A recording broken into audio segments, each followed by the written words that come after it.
ಕಾದ್ ನೋಡೋಣ ಕಾಂಗ್ರೆಸ್ ಪಾಳ್ಯದಲ್ಲಿ ಏನೆಲ್ಲ ಬೆಳವಣಿಗೆಗಳಾಗುತ್ತೆ ಅಂತ. ಮತ್ತೊಂದು ಸುದ್ದಿ ದರ್ಶನ್ ಅವರ ವಿಚಾರಕ್ಕೆ ಸಂಬಂಧಪಟ್ಟಂತೆ ನಿಮಗೆಲ್ಲ ಗೊತ್ತು, ಆರೋಗ್ಯದ ನೆಪ ಹೇಳ್ಕೊಂಡು ಮಧ್ಯಂತರ ಬೇಲ್ ಮೇಲೆ ಆಚೆ ಇದ್ದಾರೆ. 1 ತಿಂಗಳು ಕಳೆದ್ರೂ ಕೂಡ ಇನ್ನೂ ತನಕ ಆಪರೇಷನ್ ಮಾಡಿಸ್ಕೊಂಡಿಲ್ಲ ದರ್ಶನ್. ಯಾಕೆ ಅನ್ನುವಂಥ ಪ್ರಶ್ನೆ, ಅವರು ಆರೋಗ್ಯದ ಬಗ್ಗೆ ಕೊಟ್ಟಿರುವಂತಹ ರಿಪೋರ್ಟ್ ಬಗ್ಗೆನೇ ಸಾಕಷ್ಟು ಅನುಮಾನಗಳು ಹುಟ್ಕೊಳ್ಳೋದಕ್ಕೆ ಕಾರಣ ಆಗಿದೆ. ಯಾಕೆ ಅನ್ನೋದ್ರ ಬಗ್ಗೆ ಒಂದು ರಿಪೋರ್ಟ್ ನಿಮ್ಮ ಮುಂದೆ.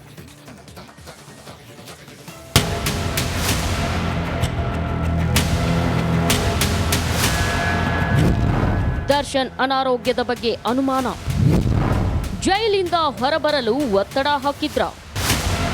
ರೇಣುಕಾಸ್ವಾಮಿ ಕೊಲೆ ಕೇಸ್ ಸಂಬಂಧ ಪರಪ್ಪನ ಅಗ್ರಹಾರ ಸೇರಿ ಬಳಿಕ ಅಲ್ಲಿಂದ ಬಳ್ಳಾರಿ ಜೈಲಿಗೆ ಶಿಫ್ಟ್ ಆದ ದರ್ಶನ್ಗೆ ಸಾಕಾಗಿ ಹೋಗಿತ್ತು. ಕಂಬಿ ಹಿಂದಿನ ವಾಸಕ್ಕೆ ಬೇಸತ್ತಿದ್ದ ಆರೋಪಿಗೆ ಬೆನ್ನು ನೋವು ಕಾಣಿಸಿಕೊಂಡಿದೆ. ಹೀಗಾಗಿ ಅನಾರೋಗ್ಯದ ನೆಪವೊಡ್ಡಿ ಮಧ್ಯಂತರ ಬೇಲ್ ಪಡೆದಿರೋ ದರ್ಶನ್ ಬಿಜಿಎಸ್ ಆಸ್ಪತ್ರೆಯಲ್ಲಿ ಚಿಕಿತ್ಸೆ ಪಡೆಯುತ್ತಿದ್ದಾನೆ.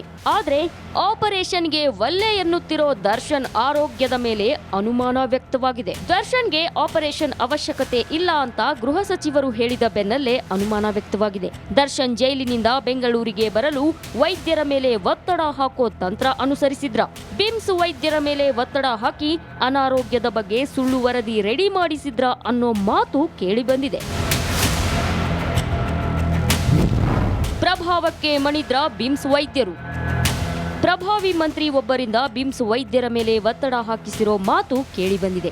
ಒತ್ತಡಕ್ಕೆ ಮಣಿದು ದರ್ಶನ್ಗೆ ಕೂಡಲೇ ಆಪರೇಷನ್ ಮಾಡಬೇಕೆಂದು ವರದಿ ಕೊಟ್ರ ಅನ್ನೋ ಅನುಮಾನ ವ್ಯಕ್ತವಾಗಿದೆ. ಸದ್ಯ ಅದೇ ವರದಿಯನ್ನ ದರ್ಶನ್ ಪರ ವಕೀಲರು ಕೋರ್ಟ್ಗೆ ಸಲ್ಲಿಸಿದ್ದಾರೆ ಎಂಬ ಮಾತು ಕೂಡ ಕೇಳಿಬಂದಿದೆ. ಬಿಮ್ಸ್ ವೈದ್ಯರು ಕೊಟ್ಟ ವರದಿಯಲ್ಲಿ ದರ್ಶನ್ಗೆ ಆಪರೇಷನ್ ಅತ್ಯವಶ್ಯಕ, ಇಲ್ಲದಿದ್ರೆ ಅವರ ಆರೋಗ್ಯದಲ್ಲಿ ಹಲವು ಸಮಸ್ಯೆಗಳು ಎದುರಾಗುತ್ತೆ ಎಂದಿದ್ರು. ಆ ವರದಿಯನ್ನೇ ಮುಂದಿಟ್ಟುಕೊಂಡು ದರ್ಶನ್ಗೆ ಬೆನ್ನು ನೋವಿನಿಂದ ಕಿಡ್ನಿ ಸಮಸ್ಯೆ, ಸ್ಟ್ರೋಕ್ ಆಗೋ ಸಮಸ್ಯೆ ಸಂಭವವಿದೆ ಅಂತ ವಾದಿಸಿದ್ರು. ಆದ್ರೀಗ ಬೇಲ್ ಸಿಕ್ಕು 3 ವಾರ ಕಳೆದ್ರೂ ಆಪರೇಷನ್ ಇಲ್ಲ. ಇದು ಹಲವು ಅನುಮಾನಗಳಿಗೆ ಎಡೆ ಮಾಡಿ ಕೊಟ್ಟಿದ್ದು, ಇದರ ಹಿಂದಿನ ಸತ್ಯ ಗೊತ್ತಾಗಬೇಕಿದೆ. ರೇಣುಕಾರಾಧ್ಯ, ರಿಪಬ್ಲಿಕ್ ಕನ್ನಡ, ಬಳ್ಳಾರಿ. ಬಿಜೆಪಿಯಲ್ಲಿ ಯಾವುದೂ ಸರಿ ಇಲ್ಲ, ಮನೆಯೊಂದು 3 ಬಾಗಿಲು ಅನ್ನೋದು ಪದೇ ಪದೇ ಸ್ಪಷ್ಟವಾಗ್ತಾ ಇದೆ. ಈ ಹೋರಾಟದ ವಿಚಾರಕ್ಕೆ ಸಂಬಂಧಪಟ್ಟಂತೆ ಕೂಡ ಒಂದು ಕಡೆ ವಿಜಯೇಂದ್ರ ಅವರ ಹೋರಾಟ ಪ್ರತ್ಯೇಕ, ಮತ್ತೊಂದು ಕಡೆ ಯತ್ನಾಳ್ ಅವರ ಹೋರಾಟ ಕೂಡ ಪ್ರತ್ಯೇಕವಾಗಿ ಆಗ್ತಾ ಇರುವ ವಿಚಾರಕ್ಕೆ ಸಂಬಂಧಪಟ್ಟಂತೆ ಈಗ ಮಾಜಿ ಮುಖ್ಯಮಂತ್ರಿ BS ಯಡಿಯೂರಪ್ಪನವರು ಆಕ್ರೋಶ ವ್ಯಕ್ತಪಡಿಸಿದ್ದಾರೆ ಯತ್ನಾಳ್ ಅವರ ವಿರುದ್ಧ. ಈ ಸ್ವಪ್ರತಿಷ್ಠೆಯಿಂದ ಪ್ರತ್ಯೇಕ ಹೋರಾಟ ಎಲ್ಲ ಶೋಭೆ ತರಲ್ಲ, ಈಗಲಾದರೂ ಜಾಗೃತರಾಗಿ ನಾವೆಲ್ಲ ಪಕ್ಷ ಬಲಪಡಿಸಬೇಕು, ಪ್ರತ್ಯೇಕ ಹೋರಾಟ ಕೈ ಬಿಡಬೇಕು ಅಂತ BSY ಮನವಿ ಮಾಡಿಕೊಂಡಿದ್ದಾರೆ. ನಾವು ಮನವಿ ಮಾಡ್ತೀವಿ, ಉಳಿದಿದ್ದು ಕೇಂದ್ರಕ್ಕೆ ಬಿಟ್ಟಿದ್ದು ಅಂತ ಬೆಂಗಳೂರಿನಲ್ಲಿ ಮಾಜಿ ಮುಖ್ಯಮಂತ್ರಿ BS ಯಡಿಯೂರಪ್ಪನವರು ಹೇಳಿಕೆ ಕೊಟ್ಟಿದ್ದಾರೆ. ಇವತ್ತು ಬಸವನಗೌಡ ಪಾಟೀಲ್, ಯತ್ನಾಳ್ ಇವರೆಲ್ಲರೂ ಸಹ ಹೋರಾಟ ಮಾಡೋದನ್ನು ಕೈ ಬಿಟ್ಟು ನಮ್ಮ ಜೊತೆಗೆ ಒಟ್ಟಾಗಿ ಸೇರಿ ಕೆಲಸ ಮಾಡಿ ಅಂತ ವಿಜಯೇಂದ್ರ ಅವರು ರಾಜ್ಯದ ಅಧ್ಯಕ್ಷರಿಗೆ ವಿನಂತಿ ಮಾಡಿಕೊಂಡು, ಆದರೂ ಸಹ ಅವರು ಸ್ವಪ್ರತಿಷ್ಠೆಯಿಂದ ಇದೆಲ್ಲ ಮಾಡ್ತಿರುವಂಥದ್ದು ಅವ್ರಿಗೆ ಶೋಭೆ ತರುವಂಥದ್ದಲ್ಲ.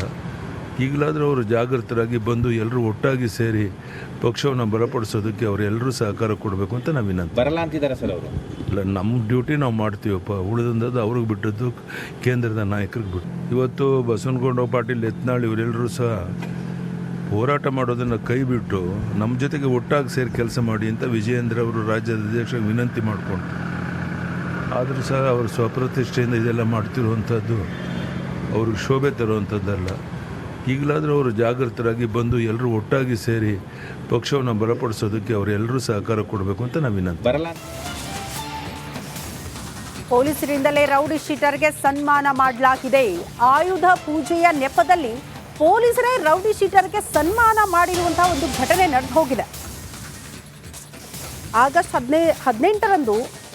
ಅಕ್ಟೋಬರ್ 18ರಂದು ಪೊಲೀಸ್ ಠಾಣೆಯಲ್ಲಿ ಆಯುಧ ಪೂಜೆ ನಡೀತಾ ಇತ್ತಂತೆ. ಆಯುಧ ಪೂಜೆಯ ನೆಪದಲ್ಲಿ ರೌಡಿ ಶೀಟರ್ನ ಕರೆಸಿ ಸನ್ಮಾನ ಮಾಡಿದ್ದಾರಂತೆ. ತಿಂಗಳ ಬಳಿಕ ಬೆಳಕಿಗೆ ಬಂದಿದೆ ಸನ್ಮಾನ ಪ್ರಕರಣ. ರಾಮನಗರ ಟೌನ್ ಪೊಲೀಸ್ ಠಾಣೆಯಲ್ಲಿ ನಡೆದಂತಹ ಘಟನೆ ಇದು. ಅಂಜದ್ ಎಂಬ ರೌಡಿ ಶೀಟರ್ಗಳಿಗೆ ಸನ್ಮಾನ ಮಾಡಿಬಿಟ್ಟಿದ್ದಾರಂತೆ ಪೊಲೀಸರು. ರೌಡಿ ಶೀಟರ್ಗಳಿಗೆ ಸನ್ಮಾನ ಮಾಡಿ ಪೇಚಿಗೆ ಸಿಲುಕಾಕಿಕೊಂಡಿದೆ ಖಾಕಿ ಪಡೆ. ದೃಶ್ಯ ನೋಡ್ತಾ ಇದ್ದೀರಿ. ಅಕ್ಟೋಬರ್ 18ರಂದು ನಡೆದಂತಹ ಘಟನೆ ತಿಂಗಳ ಬಳಿಕ ಈಗ ಬೆಳಕಿಗೆ ಬಂದಿದೆ.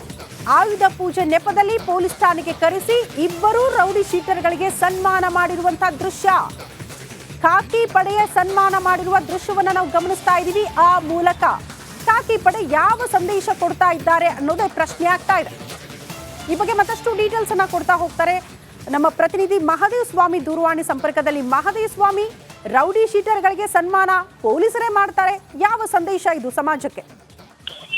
ನಿಜಕ್ಕೂ ಶ್ರುತಿ, ಇದು ಸಾಕಷ್ಟು ಸಾರ್ವಜನಿಕ ವಲಯದಲ್ಲಿ ಕೂಡ ಚರ್ಚೆ ಆಗ್ತಾ ಇರುವಂತದ್ದು. ಜೊತೆಗೆ ಅದು ರಾಜ್ಯಪಾಲರ ಅಂಗಳಕ್ಕೆ, ಜೊತೆಗೆ ಏನು ಗೃಹ ಸಚಿವರ ಅಂಗಳಕ್ಕೂ ಕೂಡ ಒಂದು ದೂರು ಕೂಡ ಸಲ್ಲಿಕೆ ಆಗಿದೆ. ಅಂದ್ರೆ ಯಾವುದೇ ಸಂದರ್ಭದಲ್ಲೂ ಕೂಡ ರೌಡಿ ಶೀಟರ್ಗಳು ಅವರ ಪರೇಡ್ ಮಾಡುವಂತಹ ಸಂದರ್ಭದಲ್ಲಿ ಮಾಧ್ಯಮಗಳ ಮುಂದೆ ಪೊಲೀಸರು ಕೇವಲ ಅವರನ್ನು ತಾಕೀತು ಮಾಡುವಂಥದ್ದು ನಡೆಯುತ್ತೆ. ಆದ್ರೆ ಈ ರೀತಿ ಯಾವುದೋ ಒಂದು ಹಬ್ಬವನ್ನ ಮಾಡಿ ಅಲ್ಲಿ ರೌಡಿ ಶೀಟರ್ಗಳಿಗೆ ಸನ್ಮಾನ ಮಾಡುವಂಥದ್ದು ಎಷ್ಟು ಸರಿ ಅಂತ ಅನ್ನುವಂಥದ್ದು ಈಗ ಸಾಕಷ್ಟು ಚರ್ಚೆಗೆ ಕಾರಣವಾಗಿರುವಂತಹ ವಿಚಾರ. ಈಗಾಗಲೇ ಅದಕ್ಕೆ ಸಂಬಂಧಪಟ್ಟಂತೆ ದಲಿತ ಸಂಘಟನೆ ಒಕ್ಕೂಟ ಕೂಡ ಈಗಾಗಲೇ ದೂರನ್ನ ನೀಡಿದೆ. ಈ ರೀತಿ ಕೆಟ್ಟ ಸಂದೇಶ ರವಾನೆ ಆಗುತ್ತೆ ಅಂತ ಅನ್ನುವಂಥ ಕಾರಣಕ್ಕೆ ಪೊಲೀಸರು ಕೂಡ ಸಾಕಷ್ಟು ಎಚ್ಚರಿಕೆಯಿಂದ ಇರಬೇಕಾಗುತ್ತೆ. ಯಾಕಂದ್ರೆ ಪೊಲೀಸರು ಹೇಳುವಂತಹ ಮಾಹಿತಿಯ ಪ್ರಕಾರವಾಗಿ ಇಲ್ಲಿನ ಸ್ಥಳೀಯ ಕೌನ್ಸಿಲರ್ ಆಯುಧ ಪೂಜೆಯ ಸಂದರ್ಭಕ್ಕೆ ಬಂದಿದ್ರು, ಆಗ ಅವರ ಜೊತೆ ರೌಡಿ ಶೀಟರ್ಗಳು ಬಂದಿದ್ರು, ಅದನ್ನ ತಿಳಿಯದೆ ಮಾಡಿದ್ದಾರೆ ಅಂತನ್ನುವಂತ ಮಾತನ್ನ ಹೇಳ್ತಾರೆ. ಆದ್ರೆ ಬಹುತೇಕ ಅದೇ ಸ್ಟೇಷನ್ ನಲ್ಲಿ ರೌಡಿ ಶೀಟರ್ ಆಗಿರೋದ್ರಿಂದ ಅಲ್ಲಿರ್ತಕ್ಕಂಥ ಸಿಬ್ಬಂದಿಗೆ ಖಂಡಿತವಾಗಿಯೂ ಗೊತ್ತಿರುತ್ತೆ. ಆದಾಗ್ಯೂ ಯಾಕೆ ಸನ್ಮಾನ ಮಾಡಿದ್ರು ಅನ್ನುವಂಥದ್ದು ಈಗ ಪ್ರಶ್ನಾರ್ಥಕವಾಗಿರುವಂತದ್ದು. ಶ್ರುತಿ. ಓಕೆ ಮಹದೇವ್ ಸ್ವಾಮಿ, ಧನ್ಯವಾದಗಳು. ಈ ದರ್ಶನ್ಗೆ ಏನೂ ಆಗಿಲ್ಲ, ಎಲ್ಲ ಡ್ರಾಮಾ ಅಂತ ಗೃಹ ಸಚಿವ ಡಾಕ್ಟರ್ ಜಿ ಪರಮೇಶ್ವರ್ ಹೇಳಿದಾಗಿಂದ ಹೊಸ ಡೌಟ್ ಶುರುವಾಗಿತ್ತು ನೋಡ್ರಿ. ಹೆಂಗಾರ ಮಾಡಿ ಬಳ್ಳಾರಿಯಿಂದ ಬೆಂಗಳೂರಿಗೆ ಹೋಗ್ಬೇಕಂತ ಬಿಮ್ಸ್ ವೈದ್ಯರ ಮ್ಯಾಗ ಒತ್ತಡ ಹಾಕಿ ಹಿಂಗೆ ಸುಳ್ಳು ವರದಿ ರೆಡಿ ಮಾಡಿಸ್ಕೊಂಡ್ರನ್ನ ಅನ್ನೋ ಅನುಮಾನ ಶುರುವಾಗೈತಿ. ಪ್ರಭಾವಿ ಸಚಿವರ ಬಿಮ್ಸ್ ವೈದ್ಯರ ಮ್ಯಾಗ ಒತ್ತಡ ಹಾಕ್ಯಾರ ಅನ್ನೋ ಅನುಮಾನ ಶುರುವಾಗಿತ್ತು ನೋಡ್ರಿ. ಹಿಂಗಾಗಿ ಬಿಮ್ಸ್ ಡಾಕ್ಟರ್ ವರದಿ ಕೊಟ್ಟರು, ಅದನ್ನ ಕೋರ್ಟ್ಗೆ ಕೊಟ್ರಂತ. ಇಷ್ಟೆಲ್ಲ ಆಗಿ 3 ವಾರ ಆತ್ರಿ, ದರ್ಶನ್ ಇನ್ನೂ ತನಕ ಆಪರೇಷನ್ ಆಗಿಲ್ಲ, ಯಾಕ ಅಂತ ಎಲ್ಲ ಪ್ರಶ್ನೆ ಮಾಡಕತ್ತಾರ. ರಾಜ್ಯದಾಗ ಸರ್ಕಾರದಿಂದ ಯಾವ ಅನುದಾನನೂ ಸಿಗವಲ್ದು.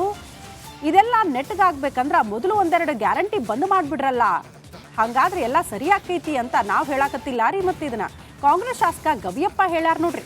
ಸರ್ಕಾರದ ಗ್ಯಾರಂಟಿ ಬಗ್ಗೆ ವಿಜಯನಗರದಾಗ ಮಾತಾಡಿದ್ರು ಅವರು. ಕಾಂಗ್ರೆಸ್ ಶಾಸಕರು ಭಾಳ ಬ್ಯಾಸರದಾಗ ಮಾತಾಡಕತ್ತಾರ, ಈ ಫ್ರೀ ಬಸ್ ಎಲ್ಲ ಬಂದ್ ಮಾಡಬೇಕು, ಆಗೆಲ್ಲ ಸರಿ ಆಕೈತಿ ನೋಡ್ರಿ ಅಂದ್ರು. ಇವಾಗ ಏನಂದ್ರೆ ಈ ಗ್ಯಾರಂಟಿ ಸ್ಕೀಮ್ಸ್ ಇರೋದ್ರಿಂದ ಸ್ವಲ್ಪ ಮನೆಗಳು ಕೊಡೋದು ಸ್ವಲ್ಪ ಕಷ್ಟ ಆಗ್ತಾ ಇದೆ. ಇವಾಗ ಅದೇ ನಾವು ಮುಖ್ಯಮಂತ್ರಿಗಳು ಕೇಳ್ತಾ ಇದ್ವಿ, ಸ್ವಲ್ಪ 2-3 ಈ ಗಾಡಿನಲ್ಲಿ ಅಡ್ಡಾಡೋದು, ಸ್ವಲ್ಪ ಯಾವ 1-2 ಯಾವ ಬೇಕಾಗಿಲ್ಲ ಅಂತ ತೆಗೆದುಬಿಟ್ಟು ಮನೆಗಳು ಕೊಡ್ರಿ ಅಂತ ಹೇಳ್ಬಿಟ್ಟು ಕೇಳ್ಬೇಕು ಅಂದ್ಕೊಂಡಿದ್ದೀವಿ. ನೋಡೋಣ ಅಂತ ಮುಖ್ಯಮಂತ್ರಿಗಳು ಅವರು ತೀರ್ಮಾನ ಅವ್ರ ಮೇಲೆ ಬಿಟ್ಟಿದ್ದು, ಅವ್ರು ಏನು ತೀರ್ಮಾನ ಮಾಡ್ತಾರೆ ಅದಕ್ಕೆ ನಾವು ಭದ್ರವಾಗಿರ್ತೀವಿ. ಇನ್ನು ಬೆಳಗಾವಿಯ ಮಲಪ್ರಭಾ ಸಹಕಾರಿ ಸಕ್ಕರೆ ಕಾರ್ಖಾನೆಯೊಳಗ್ರಿ ಭಾಳ ಗೋಲ್ಮಾಲ್ ನಡೆಯಾಕತ್ತೈತಂತ. ಕಿತ್ತೂರಿನ MK ಹುಬ್ಬಳ್ಳಿ ಗ್ರಾಮದಾಗ ಇರೋ ಈ ಕಾರ್ಖಾನೆಯೊಳಗ 3 ವರ್ಷ ಆತಂತ. 70 ಕೋಟಿಗೂ ಹೆಚ್ಚು ರೊಕ್ಕ ಗುಳು ಮಾಡ್ಯಾರಂತ. ಸಕ್ಕರೆ ಕಾರ್ಖಾನೆಯೊಳಗ 11% 12% ಬರೋ ಸಕ್ಕರೆ ರಿಕವರಿಯನ್ನ 9% ಅಂತ ತೋರಿಸಿ ಮೋಸ ಮಾಡಾಕತ್ತಾರಂತ. ಆಡಳಿತ ಮಂಡಳಿನ ಉಳಿದಿರೋ 3% ಸಕ್ಕರೆ ಲೂಟಿ ಹೊಡೆಯಾಕತೈತಿ ಅಂತ ರೈತರ ಆಕ್ರೋಶ ವ್ಯಕ್ತಪಡಿಸ್ಯಾರ ನೋಡ್ರಿ. ಇಷ್ಟಕ್ಕೆ ಈ ಆಟ ಮುಗಿಯಂಗಿಲ್ಲ ನೋಡ್ರಿ. ಸಕ್ಕರೆ ಸಾಗಿಸುವಾಗಲೂ ಅಕ್ರಮ ಮಾಡ್ತಾರಂತ. ವೆಹಿಕಲ್ ರಿಜಿಸ್ಟರ್ ಬುಕ್ನಾಗ ವೈಟ್ನರ್ನಿಂದ ಅಳಿಸಿ ಕಡಿಮೆ ಸಕ್ಕರೆ ತೋರಿಸ್ತಾರಂತ. ಕೋಟ್ಯಾಂತರ ರೂಪಾಯಿ ಅವ್ಯವಹಾರ ಮಾಡಾಕತ್ತಾರ ಅಂತ ರೈತರು ಹೇಳಾಕತ್ತಾರ. ಕೋಟ್ಯಾಂತರ ರೂಪಾಯಿ ಸಕ್ಕರೆ ಕಳ್ತನ ಮಾಡ್ಯಾರ್ರಿ, ಆಡಳಿತ ಮಂಡಳಿ ವಿರುದ್ಧ ತನಿಖೆ ಮಾಡ್ರಿ, ಕ್ರಮ ಕೈಗೊಳ್ರಿ ಅಂತ ರೈತರು ಹೇಳಾಕತ್ತಾರ. ದಿವಸ ಮಲಪ್ರಭಾ ಶುಗರ್ ಕಾರ್ಖಾನೆಯಲ್ಲಿ ಆದಂಥ ಅವ್ಯವಹಾರ ಬಗ್ಗೆ ತನಿಖೆ ನಡೆಸಲಿಕ್ಕೆ ನಮ್ಮ ಕರ್ನಾಟಕ ರಾಜ್ಯ ರೈತ ಸಂಘಗಳ ಮಹಾಸಂಘ ಒಕ್ಕೂಟದಿಂದ 2 ತಿಂಗಳಿಂದ ಅವಿರತವಾಗಿ ಹೋರಾಟ ನಡೆಸ್ತಾ ಬಂದರೂ ಸಹಿತ